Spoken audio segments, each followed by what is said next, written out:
Shalom. Shalom, Yasharallah. For the starts, I want to give all praise, honor, and glory unto Yahawah, baha, sham, Yahawahshi, baha, sham, Kodash. All right. I want to give double honor to the apostles of Great Millstone who rule well and teach well, the only ones certified to teach you 100% truth of the Bible. My name is Bayanash and Apasha. Lord willing, I'm here in the spirit to give another lesson to the elect out there. Shalom to all the Akim out there pushing out this truth and sincerity. Shalom to all the Akwath out there listening in silence, all right? And I was just taking a quick walk.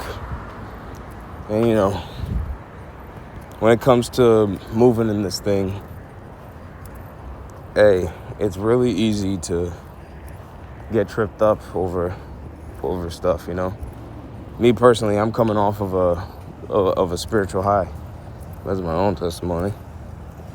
Everything's been great. I ain't had no problems in a minute. And what it showed me is that it's very easy to get confounded and to get used to being comfortable, you know? And this time it's lucky. I'm walking by the road, so hopefully it's not too loud. But in this time, man, it's really easy to get comfortable if you're feeling good, you know? It's really important to keep the main thing, and stay focused on what Yahawahshi is telling us to do. That's why the Lord said, if you love me, feed my sheep, man. And that feeding the sheep goes into teaching about Yahawahshi, whether by these epistles, these videos that go out to teach about Yahawahshi, about to teach about His Spirit, about to teach about the prophecy, the breakdowns, the high holy days, which I'm still gonna make that Day of Atonement. Well, actually, I don't know that I may just change that because either way, my point is that in this time it's very easy to get comfy and not want to move, you know, because when the Lord puts you in a situation where you can get comfortable and you stop and you put the plow down or whatnot, it's showing that you have this desire to continue in this world, you know? And that's something that you got to consistently work at to get out, all right? It's a hard thing, but it's absolutely necessary. But you want to listen to the Lord. I think I might call this video, I'd rather be obedient to the Lord, okay? Because the thing about obedience, man, is that when disobedience happens, there's a punishment. All right? So when the Lord is asking us to do what we need to do, we got to make sure that we do it to the best of our ability. All right? Because what happens? If we're not on point, if we're not paying attention, if we're not doing the videos and whatnot, the Lord's going. Like, if you one of the elect, if you in this thing sincerely and whatnot, the Lord's going to test you. All right? He going to see if you really love Him. You know? And He's going to put you in a situation where you gotta make a decision. Yahawahshi, or your own flesh. And just like Brother Nahaya said, to serve Yahawahshi is to deny your own self. All right? And with that, it's going to come that hardening, that discipline. Okay? And this is Hebrews 12:6. For whom the Lord loveth, He chasteneth, and scourgeth every son whom He receiveth. All right? And this point is, hey, if the Lord really does love you, He's going to, this is why I'm saying, like, if you are of the elect, this is what's going to happen. He'll take out any distraction if it's necessary, you know?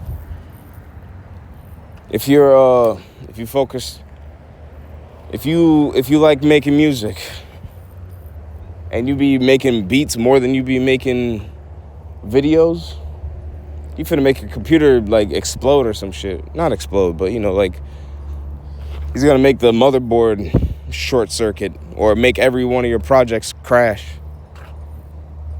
I'm guilty of that. My shit been doing that for a minute. I ain't gonna lie. Since 2021, the same laptop. And it ain't nothing wrong with it. It just, files be getting fucked up for no reason. You know? Lord willing, you know? But yeah, that chastening is absolutely necessary. It's necessary, but you want to get ahead of that, you know?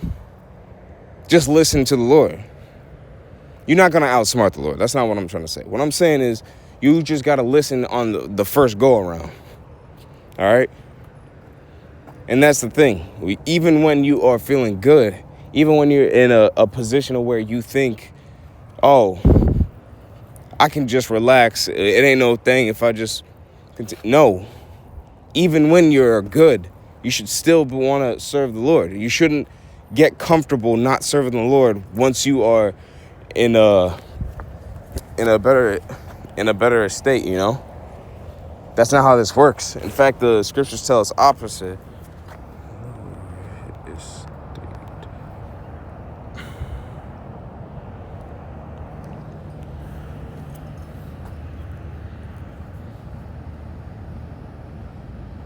Like this is Sirach 2 or Ecclesiasticus 2. My son, if thou come to serve the Lord, prepare thy soul for temptation. And that temptation is going to be whatever that pleasure that you're going to be in. All right? Because that pleasure is going into you being able to just relax. But in that relaxation, that's just so that you can, that you're not as vexed. That the Lord gives blessings out here, you know? And if you're serving the Lord to the best of your ability and you get a blessing, you know, just stay focused on being able to still give something to the Lord sincerely, you know. And I speak to myself first and foremost because I'm guilty as hell of this, and it's something I need to work on. All right, it's a hard thing to do, but it's absolutely necessary. Like Brother Isaiah be saying all the time, and I be telling myself this all the time whenever I'm in whatever. Especially whatever problem comes next, because that's the whole point of well, let me go ahead and get this. Set thy heart aright and constantly endure, and make not haste in the time of trouble. Cleave unto him and depart not away, that thou mayest be increased at that last end. All right? So that cleaving unto him and depart not away. So that depart not away, well, why would the Lord say depart not away? Well, because there's going to be situations that are going to make you want to just, okay, I'm all right. He right here, you know? But it's kind of like floating on the river. You know, with if you got like one of them, what's it called? Those floating tubes that you get to like use at the beach or whatever. You could be sitting next to a ship and you're like, oh, it's right there. It's right there. But you're not really looking and trying to stay close to it or whatnot. You just, it's right there. No, it's right there. Eventually, it's not going to be right there. And that's how it is with the Lord, man. You can't treat the Lord like that. You have to constantly endure. All right? Like it says, man. Constantly endure and make not haste in the time of trouble. Because it's one step between life and death out here. You know? I know there's a precept on that. Yeah, let me go ahead and get that.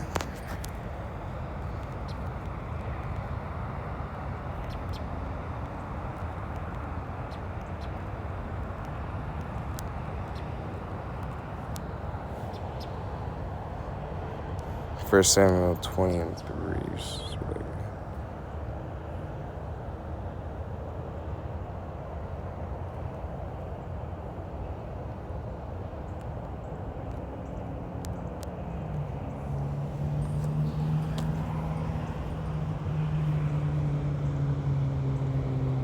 Yeah, right here. First Samuel 20 and 3. And David swore moreover, and said, thy father certainly knoweth that I have found grace in thine eyes. And he saith, let not Jonathan know this, lest he be grieved. But truly, as the Lord liveth, and as thy soul liveth, and this is the point, there is but a step between me and death. All right?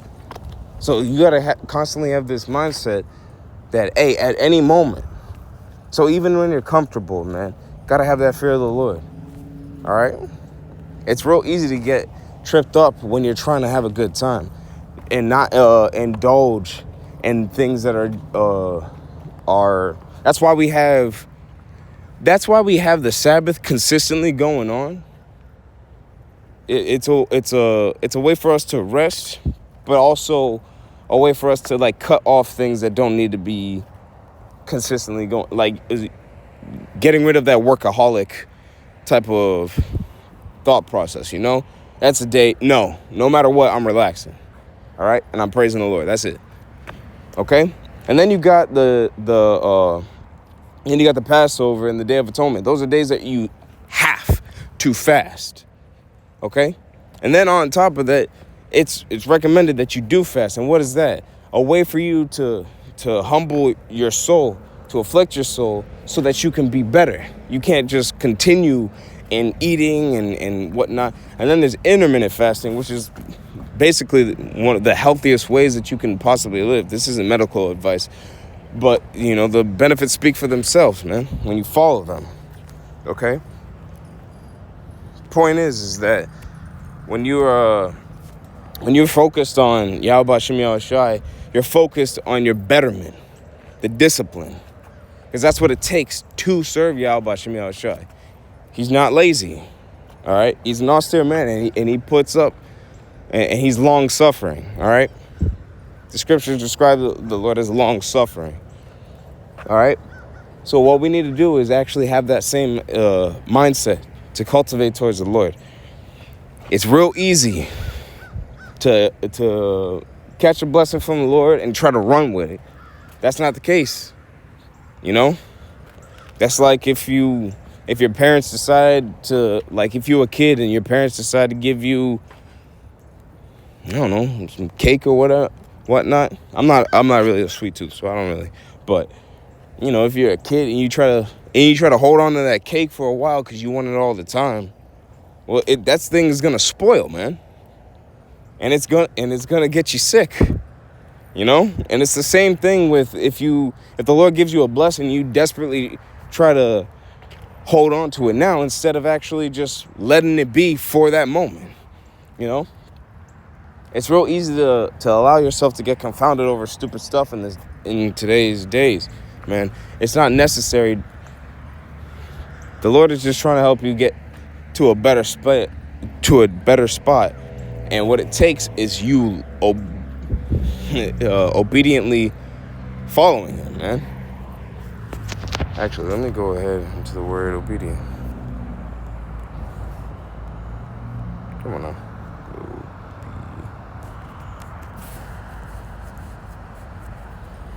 Practice a virtue of submission to a higher power or authority. Boom. Exactly. So just that obedience, man. Just keep that obedience to Yahawahshi. It's real easy to be like, okay, but I just want to have fun for a little bit. I just want to do this. I just want to do that. Well, it could be the thing that takes you out of this thing, man. Don't try to hold on to something that's not meant for you to. If the Lord wanted you to have it forever, He would let you have it forever, basically. So just keep it simple. Yahawahshi is gonna give you He's gonna chastise you, which is the whole point. Chasing, love this. Oh.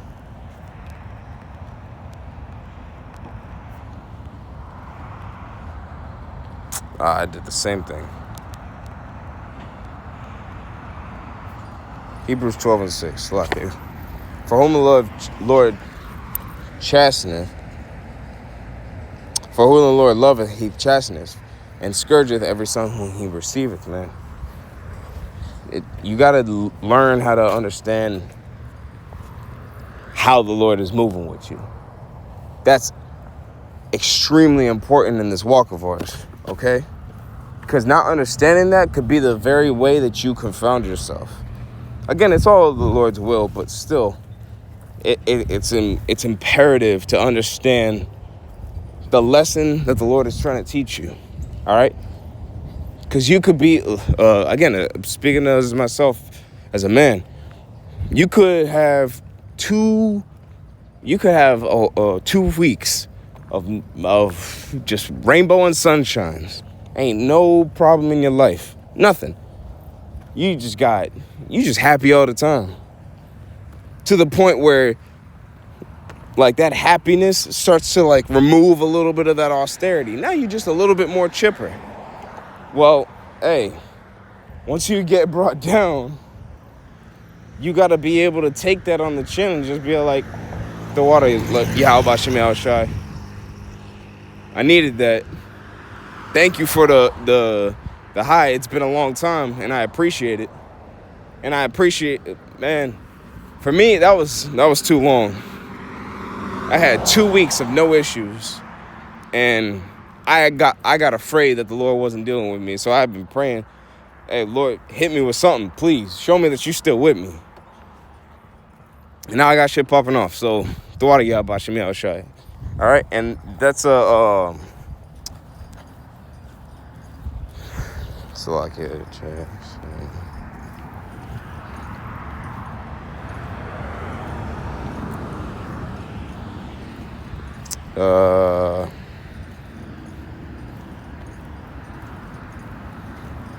Yeah, I could just read these. Job 5:17. Behold, happy is the man whom God correcteth.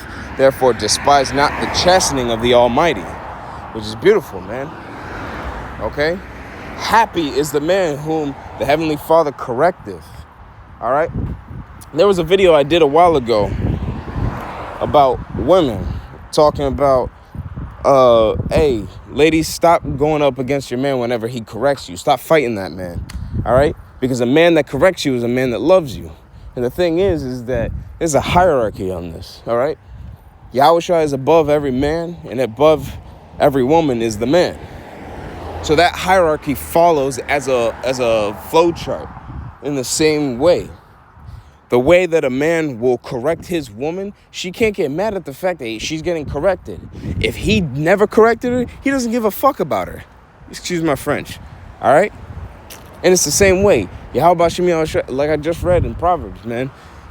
The Lord loveth who he chasten, man. So when you are coming off of a spiritual high, hey, take that on the chin and the water, Yahawahshi, for what you gave me and for what you're now doing for me, to me, the water.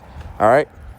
It's extremely easy to just want to just feel good all the time, and that's not what we're here for.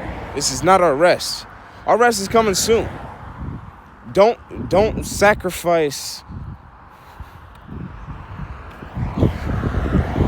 I mean, we're all going to be there in the end, but still, you should have the mindset of, I don't want to have to make it on the next go around. I want to make it on the first go around. That obedient spirit, man. And pray for that, man. There ain't nothing wrong with you praying for obedient spirit for Yahawahshi. All right? To lift some of these demons off of you and put the spirit of obedience on you. There's nothing wrong with that. All right? You should constantly be praying to the Lord about stuff like that, man. To have him put a fear of Yahawahshi in you so strong that you have to do something for the Lord. You should be praying for that every single day. 10 times a day even, man. Having that spirit, you want to be a pick-me for the Lord, basically. You want to. And there's nothing wrong with that. And even women that bash other women for calling them pick-me's, stop it. That's childish. A woman that actually wants to please her man, that's a beautiful thing. And we're likened unto women to the Lord, all right? That relationship is likened unto it. It's not 100% one-to-one, but it's like that relationship. They're higher than us, all right? Yahweh and Yahawahshi, they're higher than us. They guide us. They are what gives us direction and protection. The same way the man provides protection for the woman, all right? So we can't buck up against them whenever they're coming to correct us. Just like the same, if a woman goes ahead and bucks up against a man when he's trying to correct her, who knows what shit's gonna follow her, man? What was that? Proverbs 9:13, a woman of folly knoweth nothing. And let me get it then. No. Proverbs 9. A foolish woman is clamorous, she is simple and knoweth nothing. Well, exactly. So those women who think they know what they're talking about, but they really, the Lord has only given them a certain level of understanding, and enough pride to keep them from understanding the full picture and whatnot. That can apply to the men if they have too much pride, if they have too much, if they have too much pride and not enough obedience. So again, it's just better to obey the Lord, man. It's so easy. It's one step between life and death out here, man. Especially when, man, my social media be full of people just dying, left, right, and center. I'll be scrolling 2 or 3 reels in, boom, another person died. I made a video about it already, but I might do another one where I just go ahead and grab a whole compilation of that. But that was like a 7-minute compilation. All right. It's so easy it ain't nothing for the Lord to be like, all right, bring him up here. All right. So you just got to keep your mind focused on Yahawahshi and accept. You got to accept that humbling, man. You got to pray to accept what the Lord is bringing to you. Pray to accept the humbling, the chastening, the renewing of your mind, to set off your old ways, all of that, man. It's better to just obey the Lord. All right? I want to make a video, Lord willing, I'd make a video about this game. I mentioned it during camp on Monday. It's called I Have No Mouth, Yet I Must Scream. And there's a point that I want to make with it, but I'll get to that in a little bit. But hey, Lord willing, this was edifying to the elect out there. All right. Shalom, Yahawah. My name is National Pasha. Lord willing, I see you again tomorrow. If not, Lord willing, I see you on the chariot. Shalom.